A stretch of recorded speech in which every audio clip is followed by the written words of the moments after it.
CPM-നെതിരെ ആരെങ്കിലും പറഞ്ഞാൽ അവർ വേട്ടയാണ്. അത് അവരുടെ പാർട്ടിക്കകത്താണെങ്കിൽ ഒരു കൊന്നുകളയും. ഈ കൃത്രിമങ്ങളൊക്കെ കാണിക്കുന്നത് ആരോഗ്യവകുപ്പിലെ മന്ത്രി ഉൾപ്പെടെയുള്ള അല്ലെങ്കിൽ ഗവൺമെൻറ്റിൻ്റെ ഭാഗമായിട്ടുള്ളവരാണ്.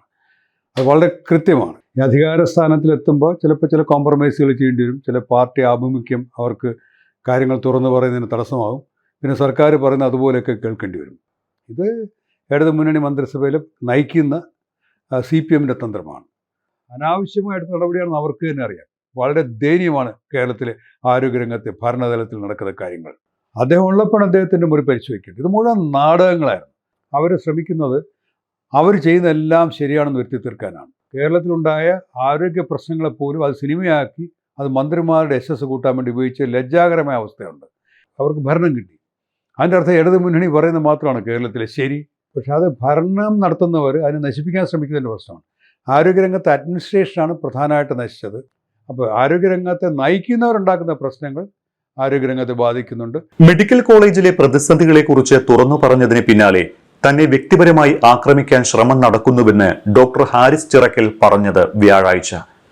ഇതിന് പിന്നാലെ വെള്ളിയാഴ്ച പ്രിൻസിപ്പലും സൂപ്രണ്ടും ചേർന്ന് വീണ്ടും ഹാരിസ് ചിറക്കലിനെ സംശയമുനിയിൽ നിർത്തിക്കൊണ്ട് വാർത്താ സമ്മേളനം നടത്തി. ഇത് വിവാദമാകുകയും ഡോക്ടർ ഹാരിസിനെതിരായ ആരോപണങ്ങൾ പൊളിയുകയും ചെയ്തതോടെ ആരോഗ്യവകുപ്പ് തൽക്കാലം പത്തിമടക്കിയിരിക്കുകയാണ്. ഡോക്ടർ ഹാരിസിനെതിരായ അന്വേഷണം അവസാനിപ്പിച്ചു. കാണാതായ ഉപകരണം കണ്ടെത്തിയെന്ന് അന്വേഷണം നടത്തിയ മെഡിക്കൽ വിദ്യാഭ്യാസ വകുപ്പ് ഡയറക്ടർ അഡീഷണൽ ചീഫ് സെക്രട്ടറിക്ക് റിപ്പോർട്ട് നൽകി. ഡോക്ടർ ഹാരിസിനെതിരെ റിപ്പോർട്ടിൽ പരാമർശമില്ല. സിസ്റ്റം തകരാർ ശരിവെച്ച് ഇനിയുള്ള സേവനങ്ങൾ മെച്ചപ്പെടുത്തണമെന്നും റിപ്പോർട്ടിലുണ്ട്. ഡോക്ടർക്കെതിരെ നടപടി ഉണ്ടാകില്ല എന്ന ഉറപ്പ് ആരോഗ്യമന്ത്രി വീണ ജോർജ് ഡോക്ടർമാരുടെ സംഘടനയ്ക്കും നൽകിയിട്ടുണ്ട്. ഡോക്ടർ SS ലാൽ സാർ ഈ വിഷയത്തിൽ പ്രതികരിക്കാനായി ഒപ്പം ചേരുകയാണ്. സാർ സ്വാഗതം. നമസ്കാരം. സാർ, ഡോക്ടർ ഹാരിസിനെ സംശയമുനിയിൽ നിർത്തിക്കൊണ്ട് Thiruvananthapuram medical college superintendent Sunil കുമാറും പ്രിൻസിപ്പൽ PK ജബ്ബാറും നടത്തിയ വാർത്താ സമ്മേളനത്തെ സാർ എങ്ങനെയാണ് നോക്കിക്കാണുന്നത്? ഡോക്ടർ ഹാരിസിനെ കുടുക്കാനുള്ള ശ്രമം നടക്കുകയാണോ വീണ്ടും? ഈ നമ്മൾ പുറത്ത് കാണുന്നത് പോലെ ഈ തിരുവനന്തപുരം മെഡിക്കൽ കോളേജിലെ പ്രിൻസിപ്പലും സൂപ്രണ്ടും കൂടെ നടത്തുന്നൊരു ഗൂഢാലോചനയൊന്നുമല്ല. അവരൊക്കെ പാവ മനുഷ്യരാണ്. അവർക്ക് നല്ല ഡോക്ടർമാരാണ്. ഈ അധികാര സ്ഥാനത്തിലെത്തുമ്പോൾ ചിലപ്പോൾ ചില കോംപ്രമൈസുകൾ ചെയ്യേണ്ടി വരും. ചില പാർട്ടി ആഭിമുഖ്യം അവർക്ക് കാര്യങ്ങൾ തുറന്നു പറയുന്നതിന് തടസ്സമാകും. പിന്നെ സർക്കാർ പറയുന്ന അതുപോലെയൊക്കെ കേൾക്കേണ്ടി വരും. ഈ കൃത്രിമങ്ങളൊക്കെ കാണിക്കുന്നത് ആരോഗ്യവകുപ്പിലെ മന്ത്രി ഉൾപ്പെടെയുള്ള അല്ലെങ്കിൽ ഗവൺമെൻറ്റിൻ്റെ ഭാഗമായിട്ടുള്ളവരാണ്. അത് വളരെ കൃത്യമാണ്. ഞാനൊക്കെ തിരുവനന്തപുരം മെഡിക്കൽ കോളേജിൽ പഠിച്ചതാണ്. ഒരുപാട് സൂപ്രണ്ടുമാർ ഇപ്പോൾ ഉള്ളവരെയൊക്കെ അറിയാം. ഇവരൊക്കെ അവർ ചികിത്സയിലൊക്കെ വിദഗ്ധന്മാരാണ്. കുറച്ച് അഡ്മിനിസ്ട്രേഷനൊക്കെ അറിയാം. അല്ലാതെ അവരാരും ഈ ഒരു ഡോക്ടറെ പുറകെ നടന്ന് ഉപദ്രവിക്കണമെന്ന് ആഗ്രഹിക്കുന്നവരാണെന്ന് എനിക്ക് തോന്നുന്നില്ല. ഇതിൻ്റെ പിന്നിൽ കൃത്യമായ ആരോഗ്യവകുപ്പ് എന്നുള്ള നിർദ്ദേശമുണ്ട്. അതെന്തിനാന്ന് പറഞ്ഞു കഴിഞ്ഞാൽ ഡോക്ടർമാരെ മൊത്തത്തിലൊന്ന് വിരട്ടുക എന്നുള്ളതാണ്. ഞാൻ 42 വർഷമായിട്ട് ആരോഗ്യരംഗത്ത് നിൽക്കുന്നതാണ്. മെഡിക്കൽ വിദ്യാർത്ഥി കാലം തൊട്ട്. മെഡിക്കൽ വിദ്യാഭ്യാസ രംഗത്ത് പ്രശ്നങ്ങളുണ്ടാകുമ്പോൾ സംഘടനകൾ പ്രതികരിക്കാറുണ്ട്. അത് ശമ്പള വർദ്ധനവിനൊക്കെ വേണ്ടിയുള്ള സമരങ്ങളൊക്കെ അല്ലെങ്കിൽ അതൊക്കെ ചെറിയ രീതിയിൽ നടക്കും. പക്ഷേ ആരോഗ്യരംഗത്തെ ബാധിക്കുന്ന, പൊതുജനാരോഗ്യത്തെ ബാധിക്കുന്ന, പൊതുജനങ്ങൾക്ക് ബുദ്ധിമുട്ടുണ്ടാക്കുന്ന കാര്യങ്ങൾ വരുമ്പോൾ ആരോഗ്യരംഗം സടകുടഞ്ഞ് എഴുന്നേറ്റ് വലിയ സമരങ്ങളൊക്കെ നടത്താറുണ്ട്. അപ്പോൾ അത്രയും സ്വാതന്ത്ര്യമുണ്ടായിരുന്നൊരു വകുപ്പാണത്. വലിയ ദേശീയ നേതാക്കളായി പിന്നീട് IMA-യുടെയൊക്കെ മാറിയ ഡോക്ടർമാർ പോലും സർക്കാർ ഉദ്യോഗസ്ഥരായിരിക്കുമ്പോൾ തന്നെ സമരങ്ങൾ നയിച്ചിട്ടുണ്ട്. അതങ്ങനെയാണ്. അത് ഗവൺമെൻറ് നോക്കിയിട്ടോ മന്ത്രി ആരും നോക്കിയിട്ടോ ഒന്നുമല്ല. അപ്പോൾ അത് മെഡിക്കൽ രംഗത്തെ ചരിത്രം അറിയുന്നവർക്ക് ആ കാര്യം അറിയാം. അപ്പോൾ ഇവിടെ സംഭവിച്ചത് ഹാരിസ് എന്ന് പറയുന്ന ഒരാൾ അയാളുടെ ശമ്പളത്തിനോ പ്രൊമോഷനോ വേണ്ടി പറഞ്ഞാൽ അയാൾ ജനങ്ങളുമായിട്ട് ചേർന്ന് നിൽക്കുന്ന ഒരു ഡോക്ടറാണ്. ജനങ്ങൾക്ക് പ്രശ്നമുണ്ടെന്ന് അറിഞ്ഞപ്പോഴത്തേക്ക് അദ്ദേഹം ഇടപെട്ടതാണ്. അപ്പോൾ ജനങ്ങൾക്ക് ചികിത്സയ്ക്ക് സാധാരണക്കാരന്, പാവപ്പെട്ടവന്, തിരുവനന്തപുരം മെഡിക്കൽ കോളേജിൽ വരുന്ന ഏറ്റവും പാവപ്പെട്ടവന് ചികിത്സ കൊടുക്കാൻ കഴിയുന്നില്ല എന്നറിഞ്ഞപ്പോൾ അയാളൊരു കാര്യം പറഞ്ഞു പോയതാണ്. അപ്പോൾ അതിന് മന്ത്രി ആദ്യം അദ്ദേഹത്തെ അനുകൂലിച്ചു, പിന്നെ പ്രതികൂലിച്ചു, പിന്നെ അദ്ദേഹത്തിനെതിരെ നടപടികൾക്കായിട്ട് പിന്നാലെ നടക്കുകയായിരുന്നു. വളരെ യാദൃച്ഛികമായി സംഭവിക്കുന്നൊന്നുമല്ല. ഇത് ഇടതു മുന്നണി മന്ത്രിസഭയിൽ നയിക്കുന്ന CPM-ൻ്റെ തന്ത്രമാണ്. CPM-നെതിരെ ആരെങ്കിലും പറഞ്ഞാൽ അവർ വേട്ടയാണ്. അത് അവരുടെ പാർട്ടിക്കകത്താണെങ്കിൽ ഒരു കൊന്നുകളയും. മറ്റുള്ള പാർട്ടികളിലാണെങ്കിൽ അവർ പരമാവധി ഉപദ്രവിക്കും, എല്ലാ രീതിയിലും ശല്യം ചെയ്യും. ഇപ്പോൾ ഡോക്ടർ ഹാരിസ് CPM ബന്ധമുള്ള ആളാണ്. CPM-ന് വേണ്ടിയിട്ട് നിലമ്പൂർ ഇലക്ഷൻ കഴിഞ്ഞപ്പോൾ പോലും ഒരു പോസ്റ്റ് ഇട്ട ആളാണ്. അപ്പോൾ അതൊരു ചട്ടവിരുദ്ധ നടപടിയായിട്ടൊന്നും ഗവൺമെൻറ് കണ്ടിട്ടേയില്ല. ഇപ്പോഴത് കിടപ്പുണ്ടെന്നാണ് ഞാൻ വിശ്വസിക്കുന്നത്. അത് സർക്കാർ ഉദ്യോഗസ്ഥന് ചട്ടലംഘനമാണ്. അപ്പോൾ പാർട്ടിയെ സന്തോഷിപ്പിക്കാൻ, പാർട്ടിയെ പ്രശംസിച്ചാൽ അത് നല്ല നടപടി, ചട്ടലംഘനമാകുന്നില്ല. എന്നാൽ ജനങ്ങളെ സഹായിക്കാനായിട്ട് കേരളത്തിൽ മുഴുവൻ ജനങ്ങൾക്ക് വേണ്ടിയിട്ട് ഡോക്ടർ ശബ്ദിച്ചപ്പോൾ അത് ചട്ടവിരുദ്ധമായി. എന്ത് ചട്ടവിരുദ്ധമാണ്? സർക്കാർ എന്ന് പറയുന്നത് നമ്മളങ്ങനെ ഭയക്കേണ്ട സാധനമൊന്നുമില്ല. ജനങ്ങളുടെയാണ് സർക്കാർ. ജനാധിപത്യം എന്ന് പറഞ്ഞാൽ ജനങ്ങളുടെയാണ്. അപ്പോൾ ഇവിടെ വലിയൊരു ചട്ടവിരുദ്ധ ഇത് ആലോചിച്ച് നോക്കണം. അസംബ്ലിക്കകത്ത് കസേരയും കമ്പ്യൂട്ടർ തല്ലിപ്പൊളിച്ച മനുഷ്യരാണ് ഒരു ഡോക്ടർ ജനങ്ങൾക്ക് വേണ്ടിയിട്ട് ഒരു കാര്യം പറഞ്ഞ ചട്ടവിരുദ്ധം എന്ന് പറയുന്നത്. ഒരു അസംബ്ലി തല്ലിപ്പൊളിക്കുകയാണ്, ആക്രമിക്കുകയാണ്, മുഖ്യമന്ത്രിയുടെ ദേഹത്ത് കല്ലെറിയുന്നവരാണ്. എന്നിട്ട് ഒരു ഡോക്ടർ സാധാരണക്കാരന് വേണ്ടി സംസാരിച്ചപ്പോൾ അത് ചട്ടവിരുദ്ധം. അപ്പോൾ ഇതിനകത്ത് ഈ ഡോക്ടർമാരെ സംഘടനകൾക്കൊക്കെ ഒരുപാട് അമർഷമുണ്ട്. എനിക്കറിയാം, ഞാൻ ഡോക്ടർമാരെ സംഘടനകളായിട്ട് ബന്ധപ്പെട്ട് നിൽക്കുന്ന ആളാണ്. ഡോക്ടർമാരുമായിട്ട് നിരന്തരം ബന്ധമുള്ള ആളാണ്. മെഡിക്കൽ കോളേജ് അധ്യാപക സംഘടന KGM-CTക്കകത്ത് പോലും ഇതിനകത്ത് തർക്കങ്ങളുണ്ട്. അവർ അസംതൃപ്തരാണ്. പക്ഷേ അവർക്ക് ഭയമാണ്. കഴിഞ്ഞ കുറേ വർഷങ്ങളായിട്ട് ആരോഗ്യരംഗത്ത് ആരെങ്കിലും എന്തെങ്കിലും അഭിപ്രായം പറഞ്ഞാൽ ഉടനെ അവനെ സംസ്ഥാന ദ്രോഹിയായിട്ട് ചാപ്പകുത്തും. അവർ കേരളത്തിനെതിരായിട്ട് സംസാരിക്കുകയാണെന്ന് പറയും. പിന്നെ അവർക്ക് സർക്കാർ ഉദ്യോഗസ്ഥരാണ്, അവർക്കെതിരെ നടപടികളുണ്ടാകും. ഒരുപാട് പേർക്കെതിരെ ഒളിഞ്ഞും തെളിഞ്ഞുമുള്ള നടപടികളൊക്കെ ഉണ്ട്. ഇത് ഭയന്നിട്ടൊക്കെയാണ് സർക്കാർ ഉദ്യോഗസ്ഥത്തിൽ കയറിപ്പോയ ഡോക്ടർ. അയാൾക്ക് ജീവിക്കണ്ടേ, അയാൾക്ക് മാന്യമായി ജീവിക്കണ്ടേ, കുടുംബവും ഒക്കെ ഉള്ളവരാണ്. അവർക്ക് ട്രാൻസ്ഫർ ചെയ്തിട്ടിട്ട് പോകാൻ പറ്റില്ല. അവരെ പ്രൊമോഷനുകൾ തടഞ്ഞാൽ അവരെ ഉപദ്രവിച്ചെന്ന് വരും. അങ്ങനെ ഒരുപാട് കാര്യങ്ങളുണ്ട്. ഈ ഡോക്ടർമാർ നിശബ്ദരാണ് പൊതുവെ. അത് വളരെ അൺഫോർച്ചുനേറ്റാണ്, വളരെ ദൗർഭാഗ്യകരമാണ്. സംഘടനകൾക്ക് പോലും ഇപ്പോൾ നടക്കുന്ന അഴിമതികൾക്കെതിരെ പരസ്യമായി രംഗത്ത് വരാൻ ഇപ്പോൾ കഴിയുന്നില്ല എന്നുള്ളത് ദുഃഖകരമാണ്. ഇടതു മുന്നണിയും വലതു മുന്നണിയും ഭരിച്ച വലിയ മുഖ്യമന്ത്രിമാർ, കരുത്തരായ മുഖ്യമന്ത്രിമാരുണ്ടായിരുന്നപ്പോഴും കരുത്തരായ ആരോഗ്യമന്ത്രിമാരുണ്ടായിരുന്നപ്പോഴും മെഡിക്കൽ രംഗത്ത് പ്രശ്നങ്ങൾ പരസ്യമായി പറയുമായിരുന്നു, പത്രസമ്മേളനം നടത്തുമായിരുന്നു. ആരും ഒന്നും ഉമ്മാക്കി കാണിച്ച് പേടിപ്പിച്ചിട്ടില്ല. ഇതൊരു ദുരന്തമാണ്. ഈ ഡോക്ടർമാരെ ഉപയോഗിച്ചാൽ ഡോക്ടർമാരെ തകർക്കാൻ ശ്രമിച്ചു കഴിഞ്ഞാൽ അതെങ്ങും എത്തില്ല. ഈ ഹാരിസ് എന്ന് പറയുന്ന ഒരാളല്ല. അദ്ദേഹത്തിനൊരു നടയടി കൊടുത്ത് അല്ലെങ്കിൽ സാമ്പിൾ അടി കൊടുത്ത് ബാക്കിയുള്ളവർക്കാന്ന് വിചാരിച്ചു കഴിഞ്ഞാൽ തെറ്റിദ്ധാരണയാണ്. മെഡിക്കൽ രംഗത്ത് സർക്കാർ ഉദ്യോഗസ്ഥർ തന്നെ 50,000-ലധികം ഉണ്ട്. കേരളത്തിൽ രജിസ്റ്റർ ചെയ്ത ഡോക്ടർമാർ തന്നെ 1.25 ലക്ഷം അടുപ്പിച്ചുണ്ട്. നഴ്സുമാരുണ്ട്, ഒരുപാട് പേരുണ്ട്. ഇത് അവരാരും അവരുടെ ശമ്പളത്തിന് വേണ്ടിയല്ല പറയുന്നത്.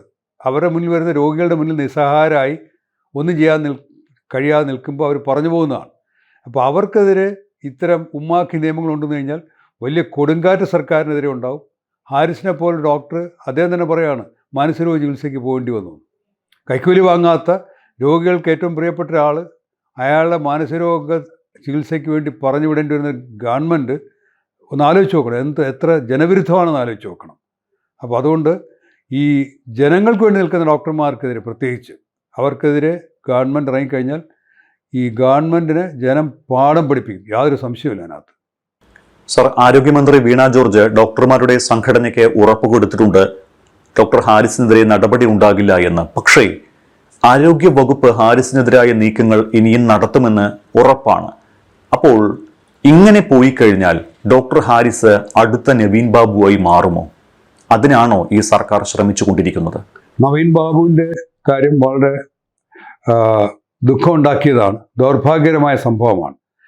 പക്ഷെ കുറേ കൂടെ സംഘടിതമാണ് ഡോക്ടർമാരുടെ അല്ലെങ്കിൽ നഴ്സുമാർ ഇങ്ങനെയുള്ളവരുടെയൊക്കെ സംഘടനകൾ, അല്ലെങ്കിൽ വളരെ ശക്തമാണ്. ഒരു നവീൻ ബാബുവിനെ ഉപദ്രവിച്ചതുപോലെ അങ്ങനെ ഒരു ഹാരിസിനെ ഉപദ്രവിക്കാൻ തുടങ്ങിയാൽ ആരോഗ്യരംഗം അത് നോക്കി നിൽക്കില്ല, സംഘടനകൾ നോക്കി നിൽക്കില്ല, പൊതുജനങ്ങൾ നോക്കി നിൽക്കില്ല. ഈ ഹാരിസിനെതിരെ ആകെ പ്രശ്നം ആരോഗ്യമന്ത്രിക്കും കുറച്ച് ഇടതുമുന്നണി നേതാക്കന്മാർക്കും പ്രത്യേകിച്ച് CPM-കാർക്കാണ്. CPI പോലും അതിനകത്ത് എനിക്ക് തോന്നുന്നു, ഞാൻ മനസ്സിലാക്കുന്ന ഡോക്ടർ ഹാരിസിനൊപ്പമാണ്. അപ്പോൾ ഇവിടെ കേരളത്തിലെ ജനങ്ങൾ മുഴുവൻ ഒരു വശത്തും ആരോഗ്യമന്ത്രിയും CPM പരിവാരങ്ങളും മറുവശത്ത് നിൽക്കുകയാണ്. അപ്പോൾ അതുകൊണ്ട് ഇതിനകത്തൊരു ആത്യന്തിക വിജയം ജനങ്ങൾക്കായിരിക്കും. കാരണം വളരെ ന്യായമായൊരു കാര്യം, ജനങ്ങൾക്ക് വേണ്ടി ആ ഡോക്ടർ സംസാരിച്ചാണ്. അപ്പോൾ അയാളെ ഉപദ്രവിച്ച് അയാളെ മോശക്കാരനാക്കി അയാൾക്കെതിരെ കേസുകൾ കൊണ്ടുവന്ന് അയാളെ ബലിയാടാക്കാൻ നോക്കിക്കഴിഞ്ഞാൽ കേരളം കാത്തു നിൽക്കില്ല, നോക്കി നിൽക്കില്ല, വലിയ തിരിച്ചടി ഉണ്ടാവും. ഇത്തരം കുതന്ത്രങ്ങൾക്കെതിരെ വലിയ കൊടുങ്കാറ്റ് കേരളത്തിലുണ്ടാകും. ഇപ്പോൾ തന്നെ ഉണ്ടായിക്കഴിഞ്ഞു. അതുകൊണ്ടാണല്ലോ ഭയന്ന് എല്ലാ നടപടിയും പിൻവലിച്ചത്. ഇപ്പോൾ മന്ത്രിയും ആരോഗ്യവകുപ്പും പറയാൻ ബാധ്യസ്ഥരല്ലേ. അപ്പോൾ ഇതുവരെ ഇത്രയും എന്തിനാണ് ചെയ്തത്? അയാൾക്കെതിരെ നടപടിയെടുക്കാൻ നോക്കി, അയാൾക്കെതിരെ സംശയം ഉണ്ടാകുന്ന രീതിയിൽ പോലും പ്രചരണം നടത്തി, അയാൾക്ക് കാരണം കാണിക്കൽ നോട്ടീസ് കൊടുത്തു. കാരണം സത്യം പറഞ്ഞാൽ മുഖ്യമന്ത്രി ആരോഗ്യമന്ത്രിയോടാണ് ചോദിക്കേണ്ടത്, ജനങ്ങളാണ് ആരോഗ്യമന്ത്രിയോട് കാരണം ചോദിക്കേണ്ടത്. അത് അടുത്ത തെരഞ്ഞെടുപ്പിലുണ്ടാവും. പക്ഷെ അതിന് ഇപ്പോൾ ഇത്രയും കാര്യങ്ങൾ ചെയ്തിട്ട് സോറി എല്ലാം കോംപ്ലിമെൻറ്റ്സ് ആയി എന്ന് പറയാൻ എങ്ങനെ സർക്കാരിന് കഴിയും? സർക്കാർ നടപടികളില്ലേ? എടുത്ത നടപടികൾ ഇനിയൊന്നുമില്ല എന്ന് പറയാൻ എങ്ങനെ സർക്കാരിന് കഴിയും? അതും ചോദ്യം ചെയ്യപ്പെടേണ്ടതാണ്. അപ്പോൾ അതിൻ്റെ അർത്ഥം എന്താണ്?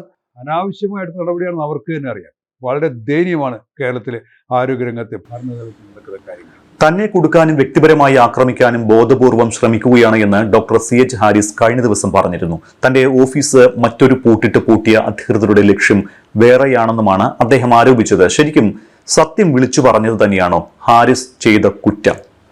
ഹാരിസ് ഡോക്ടർ അവധിയായിരിക്കുമ്പോൾ അദ്ദേഹത്തിൻ്റെ മുറി തുറക്കുക, അതിനകത്ത് പരിശോധന നടത്തുക, എന്ത് അധികാരമാണ് ഡോക്ടർമാർക്കോ അല്ലെങ്കിൽ സർക്കാരിന് അതിനകത്തുള്ളത്? ഇതിനകത്തൊക്കെ ഒരു സാധാരണ ഒരു മാന്യതയുടെ കാര്യമുണ്ട്. അദ്ദേഹം ഉള്ളപ്പോൾ അദ്ദേഹത്തിൻ്റെ മുറി പരിശോധിക്കട്ടെ. ഇത് മുഴുവൻ നാടകങ്ങളായിരുന്നു. ഞാൻ നേരത്തെ പറഞ്ഞതുപോലെ തന്നെയാണ് ഈ കാര്യത്തിൽ പൂർണ്ണമായും പ്രതിസ്ഥാനത്ത് നിൽക്കുന്ന സർക്കാരാണ്.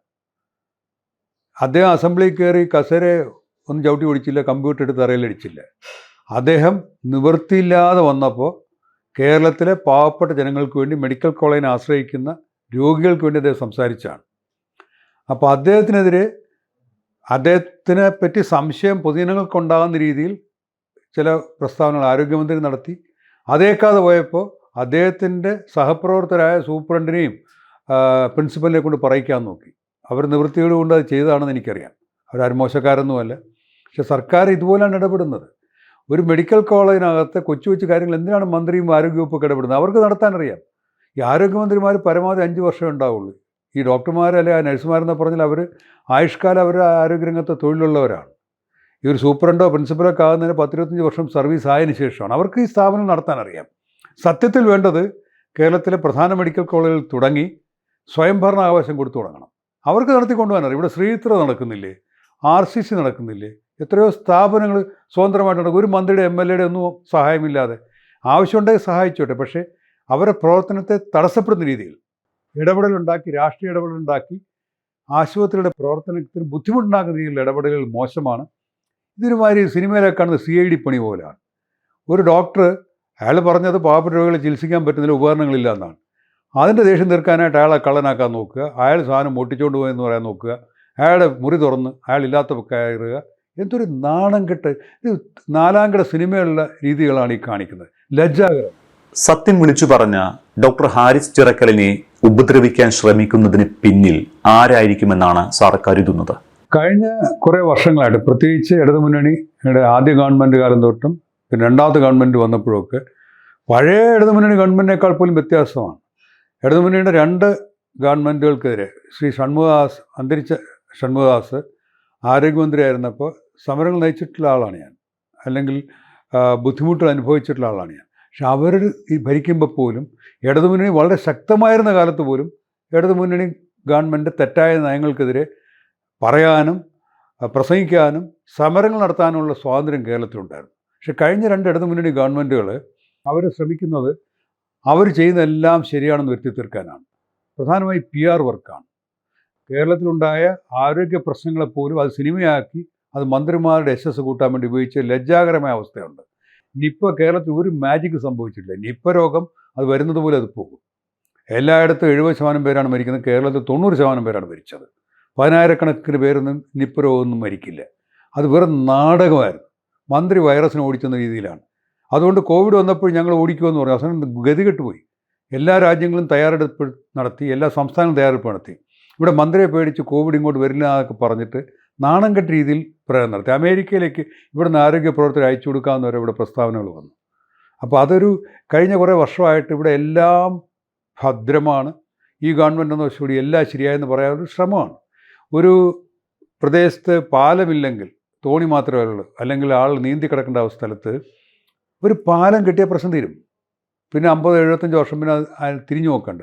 ആരോഗ്യരംഗം അങ്ങനല്ല. ഒരു ചെറിയ നടപടികളിലൂടെ പരിഹരിക്കാവുന്ന പ്രശ്നമല്ല. 3.5 കോടിയിലധികമുള്ള ജനങ്ങൾ, ലക്ഷക്കണക്കിന് ആളുകളുടെ രോഗം, ആയിരക്കണക്കിന് ആശുപത്രികൾ, ചികിത്സയ്ക്ക് സംവിധാനമില്ലാത്ത ഒരുപാട് പാവങ്ങൾ, പണമില്ലാത്ത പാവങ്ങൾ, നമുക്കറിയുന്നോ അറിയാത്തതുമായ രോഗങ്ങൾ. 5 കൊല്ലം മുമ്പ് നമുക്ക് കോവിഡിനെ പറ്റി അറിയില്ല. ഇപ്പോൾ കോവിഡ് ഉണ്ട്, വന്ന് ഇപ്പോഴും അവിടെ ഉണ്ട്. നിപ്പ പോലുള്ള രോഗങ്ങൾ, ഒരുപാട് പുതിയ രോഗങ്ങൾ, ജനങ്ങൾ കൂടുതൽ വർഷങ്ങൾ ജീവിച്ചിരിക്കുന്നുണ്ടാകുന്ന പ്രതിസന്ധികൾ, പകർച്ച ഇതര രോഗങ്ങളുണ്ട്. രക്തസമ്മർദ്ദം പോലുള്ള, ക്യാൻസർ പോലുള്ള പ്രമേഹം പോലുള്ള രോഗങ്ങൾ, അത് മനുഷ്യർ ജീവിച്ചിരിക്കുന്നുണ്ടാകുന്നതാണ്. ഇന്ത്യയിലെ ശരാശരി ആയുസ് സ്വാതന്ത്ര്യത്തിന് മുമ്പ് 32 വയസ്സാണ്. ഇപ്പോൾ 70 ഇന്ത്യയിൽ തന്നെ. കേരളത്തിൽ ശരാശരി 75 വയസ്സിന് മേളിലാണ്. അപ്പോൾ മനുഷ്യർ ജീവിച്ചിരിക്കുന്നുണ്ടാകുന്ന പ്രശ്നങ്ങളുണ്ട്. അപ്പോൾ പഴയ ആരോഗ്യത്തിൻ്റെ രീതികൾ വെച്ചുകൊണ്ടൊന്നും പുതിയ പ്രശ്നങ്ങൾ പരിഹരിക്കാൻ പറ്റില്ല. പുതിയ ആരോഗ്യവകുപ്പ് തന്നെ വേണം, പുതിയ നയങ്ങൾ വേണം, പുതിയ രീതികൾ വേണം. പുതിയ പ്രശ്നങ്ങളാണ് മനുഷ്യർ അനുഭവിക്കുന്നത്. വാർദ്ധക്യം കേരളത്തിൽ വലിയൊരു പ്രശ്നമാണ്. ഈ പുതിയ പ്രശ്നങ്ങൾക്ക് വേണ്ടിയിട്ടും അല്ലെങ്കിൽ ഗുരുതരമായിക്കൊണ്ടിരിക്കുന്ന പഴയ പ്രശ്നങ്ങൾ പരിഹരിക്കാനുള്ള സംവിധാനങ്ങളാണ് വേണ്ടത്. അതുണ്ടാക്കുകയാണ് വേണ്ടത്. അല്ലാതെ ഇവിടെ എല്ലാം ശരിയാണ്, കേരളം നമ്പർ 1 എന്ന് പറഞ്ഞുകൊണ്ട് നടന്നു കഴിഞ്ഞാൽ കേരളത്തിൽ 1ാം സ്ഥാനം തന്നെ നഷ്ടപ്പെട്ടു. കേരളം എല്ലാ കാര്യത്തിലും നമ്പർ 1 അല്ല. ചില കാര്യങ്ങൾ കേരളം നമ്പർ 1 ആണ്. ആയുർദൈർഘ്യം ഏറ്റവും കൂടുതൽ മനുഷ്യർ ഏറ്റവും കൂടുതൽ വർഷം ജീവിച്ചിരിക്കുന്നത് കേരളത്തിലാണ് മറ്റ് സംസ്ഥാനങ്ങളെ അപേക്ഷിച്ച്.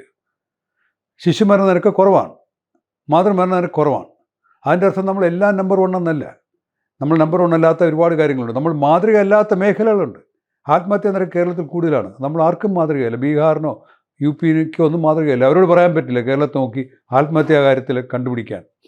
മാനസിക സമ്മർദ്ദങ്ങളുടെ കാര്യത്തിൽ, നമ്മുടെ രക്തസമ്മർദ്ദം പോലുള്ള രോഗങ്ങളുടെ കാര്യത്തിൽ, പ്രമേഹത്തിൻ്റെ കാര്യത്തിൽ, റോഡ് അപകട മരണങ്ങൾ കേരളത്തിൽ ഏറ്റവും കൂടുതൽ ആണ്. മറ്റ് സംസ്ഥാനങ്ങളെ അപേക്ഷിച്ച് വളരെ കൂടുതലാണ്. ഇതൊന്നും നമ്മൾ മാതൃകയല്ല. അപ്പോൾ കേരളത്തിൽ ചില പ്രധാന സൂചികകൾ മറ്റ് സംസ്ഥാനങ്ങളെക്കാൾ മുന്നിലായതുകൊണ്ട് കേരളത്തിന് ഒരു പ്രശ്നമില്ല എന്ന് പറയുന്നത് തെറ്റാണ്. അത് ജനങ്ങളെ തെറ്റിദ്ധരിപ്പിക്കലാണ്, ആരോഗ്യ പ്രവർത്തകരെ തെറ്റിദ്ധരിപ്പിക്കലാണ്. ആയുർദൈർഘ്യം പോലും സ്ത്രീകൾക്ക് 80 വയസ്സാണ് കേരളത്തിലെ ശരാശരി ആയുർദൈർഘ്യം. അത് അമേരിക്കയ്ക്ക് തുല്യമാണ്. പക്ഷെ അമേരിക്കയിലെ ജനങ്ങൾക്കിടെ സൗകര്യങ്ങൾ, അവിടെ 80കാരും 90കാരും കാർ ഓടിച്ച് നടക്കും. ഇവിടുത്തെ അവസ്ഥ ഏതാണോ? സ്ത്രീകൾക്ക് വാർദ്ധക്യം വന്നു കഴിഞ്ഞാൽ അവർക്ക് വ്യായാമം ചെയ്യാൻ ഇവിടെ സ്ഥലമുണ്ടോ? വ്യായാമം ചെയ്യാൻ പോകുന്ന സ്ത്രീകൾ പുരുഷന്മാരും വണ്ടി ഇടിച്ച് മരിക്കുകയാണ്, അല്ലെങ്കിൽ ഓടെ വീണ് മരിക്കുകയാണ്. അപ്പോൾ നമുക്കൊരുപാട് വ്യത്യാസം. നമ്മൾ ഈ തല എണ്ണിയിട്ട് കാര്യമില്ല. അമേരിക്കയിൽ ശരാശരി 80 വയസ്സ്, കേരളത്തിൽ ശരാശരി 80 വയസ്സ് എന്ന് പറഞ്ഞാൽ മനുഷ്യരുടെ പ്രശ്നങ്ങൾ തീരില്ല. അപ്പോൾ ഒരുപാട് പ്രശ്നങ്ങളുണ്ട്. അത് പരിഹരിക്കാൻ ശ്രമിക്കണം, അംഗീകരിക്കണം. പ്രശ്നം പരിഹരിക്കണം. ആദ്യം വേണ്ട പ്രശ്നം ഉണ്ടെന്നുള്ള അംഗീകാരമാണ്. അത് അംഗീകരിക്കണം. അതിനെല്ലാവരും ഒരുമിച്ച് ചേർക്കണം. ഒരു ആരോഗ്യമന്ത്രിയോ ഒരു ഇടതു മുന്നണി വിചാരിച്ച കേരളത്തിലെ പ്രശ്നം മുഴുവൻ പരിഹരിക്കാൻ പറ്റില്ല. കേരളത്തിലെ എല്ലാ പാർട്ടികളെയും, എല്ലാ മേഖലയിലെ മനുഷ്യരെയും, എല്ലാ പ്രസ്ഥാനങ്ങളും ഒരുമിച്ച് നിർത്തിയാലേ കേരളത്തിൽ ആരോഗ്യ പ്രശ്നം പരിഹരിക്കാൻ പറ്റുള്ളൂ. ഇടതു മുന്നണി കിട്ടിയ വോട്ട് വച്ചിട്ട് അവർക്ക് ഭരണം കിട്ടി. അതിൻ്റെ അർത്ഥം ഇടതു മുന്നണി പറയുന്നത് മാത്രമാണ് കേരളത്തിലെ ശരി. നമ്മുടെ എല്ലാവരുടെയും മന്ത്രിയാണ് ആരോഗ്യമന്ത്രി. നമ്മുടെ മുഴുവൻ പേരുടെ സർക്കാരാണ് ഇപ്പോൾ ഭരിക്കുന്നത്. ഇലക്ഷൻ കഴിഞ്ഞപ്പോൾ എല്ലാവരുടെയും കൂടെ സർക്കാരും എല്ലാവരുടെയും കൂടെ മന്ത്രിമാരാണ്. നമ്മുടെ ആരോഗ്യമന്ത്രി തെറ്റുപറ്റാൻ പാടില്ല. എൻ്റെ ആരോഗ്യമന്ത്രി തെറ്റ് പറ്റുന്നതാണ് എൻ്റെ ആഗ്രഹം. അവർക്ക് തെറ്റിയാൽ നമ്മളെല്ലാവരെയും അത് ബാധിക്കും. അതിനു വേണ്ടിയിട്ടാണ് വിഷയങ്ങൾ പറയുന്നത്. അത് പറയുമ്പോൾ ഞങ്ങളെല്ലാം ശരി, ഒന്നും ചെയ്യാനില്ല എന്ന് പറയുന്ന പ്രചരണം ഒന്നിൽ അറിവില്ലായ്മയാണ്, അല്ലെങ്കിൽ വിഡ്ഢിത്തരമാണ്. ഡോക്ടർ ഹാരിസിനെ ഇങ്ങനെ സർക്കാർ അല്ലെങ്കിൽ ആരോഗ്യ വകുപ്പ് വിടാതെ പിന്തുടരുമ്പോൾ അത് മറ്റ് ഡോക്ടർമാരുടെയും പ്രവർത്തനത്തെ ബാധിക്കില്ലേ? ഈ ഹാരിസിനോട് ചെയ്തതൊരു സാമ്പിളാണ്. സ്വന്തം പാർട്ടിക്കാരനായിരുന്നിട്ട് പോലും അദ്ദേഹത്തിന് ഒരു റൗണ്ട് ഉപദ്രവം ഉണ്ടാക്കിയത് ബാക്കിയുള്ളവരെ ഭീഷണിപ്പെടുത്താനും ഭയപ്പെടുത്താനായിട്ടാണ്. ഒരു പരിധിവരെയൊക്കെ സർക്കാർ അതിൽ വിജയിച്ചിട്ടുണ്ട്. ഒരുപാട് അഭിപ്രായങ്ങൾ ഡോക്ടർമാരിൽ പലരും ബാബൂട്ടിയിരിക്കുകയാണ്. പക്ഷേ അതിൻ്റെ നഷ്ടം എന്ന് പറയുന്നത് കേരളത്തിലെ ജനതയ്ക്കാണ്. മന്ത്രിക്ക് താൽക്കാലിക വിജയം ഉണ്ടാവും, മന്ത്രിസഭയ്ക്ക് തൽക്കാലത്തേക്ക് ഇമേജ് സംരക്ഷിക്കാൻ പറ്റും. പക്ഷേ ഇത് ചീഞ്ഞ് നാറും. അപ്പോൾ അത് ബുദ്ധിമുട്ടുന്നത് ഈ നാട്ടിലെ ജനങ്ങൾക്കാണ് ബുദ്ധിമുട്ട് ഉണ്ടാക്കുന്നത്. കേരളത്തിൽ ആരോഗ്യരംഗം മുഴുവൻ മോശമെന്ന് ആരും പറയുന്നില്ല. കേരളത്തിൽ ആരോഗ്യരംഗം ഒരുപാട് നന്മകളുണ്ട്, ഒരുപാട് നേട്ടങ്ങളുണ്ട്. ഈ നേട്ടങ്ങൾക്ക് പിന്നെ നമ്മുടെ ജനതയുണ്ട്.